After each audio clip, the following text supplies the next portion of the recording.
ছোট্ট বন্ধুরা, তোমরা সবাই কেমন আছো? ভালো আছো? বাহ, বেশ, আমিও খুব ভালো আছি। আচ্ছা, তোমাদের যদি বলো তো স্কুলে এসে এই ক্লাসরুমের মধ্যে যদি একভাবে আটকে রাখা হয় তোমাদের কি ভালো লাগবে? তোমরা বলছো ভালো লাগবে না? হ্যাঁ, ঠিক বলেছো, মোটেই ভালো লাগবে না। আমারও কিন্তু যদি স্কুলের মধ্যে আটকে রাখা হয় আমারও একদম ভালো লাগবে না।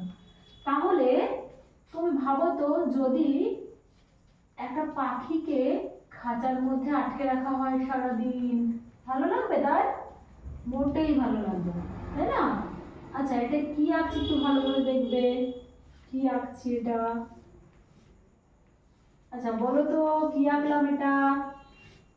ঠিক বলেছো, এটা একটা খাঁচা। এই খাঁচাটার মধ্যে যদি একটা পাখিকে সারাদিন আটকে রাখা হয় তাহলে ওর কিন্তু ভালো লাগবে না।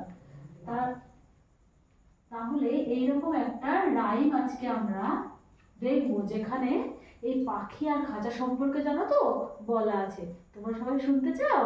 আচ্ছা বেশ, তাহলে তো বলতেই হবে। এটা হচ্ছে খাঁচা। খাঁচাকে ইংরেজিতে কি বলে লিখেছি?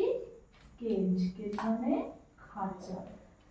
দেখো আমি লিখে দিয়েছি। আচ্ছা বেশ, ভালো করে দেখবে কেমন। আমি তোমাদের সেটা রাইমটা ভালো করে করে দেখাচ্ছি, তোমরা কিন্তু আমার সাথে নেক্সট টাইম করতে হবে। দেখো, bird in the cage, bird in the cage, will you fly away on a warm sunny days? Bird in the cage, bird in the cage, I will break your birds and we will fly to the stars. তাহলে কি বুঝলে বলো তো এখান থেকে? যে হ্যাঁ, ঠিক বলেছো, পাখির খাঁচাটা ভেঙে দিতে চাইছে। তারপরে পাখিকে কি করবে? আকাশে উঠতে দেবে। আমাদের যেমন একভাবে ঘরে আটকে রাখলে ভালো লাগে না, ঠিক সেরকমই পশু পাখিদেরও কিন্তু, যাদের বনে চড়া অভ্যাস, যাদের বনে তাদের থাকতে না দিলে তাদেরও কিন্তু খুব কষ্ট হয়। তাহলে তোমরা কি বাড়িতে কিছু আটকে রাখবে? তোমরা কে কে পাখি পোষো বলো তো? তুমি পোষো? একদম নয়, কোনো পাখি আটকে রাখবে না, ওদের কিন্তু বনে ছেড়ে দেবে, কারণ ওরা বনেই ওরা ভালো থাকে। বুঝতে পেরেছো?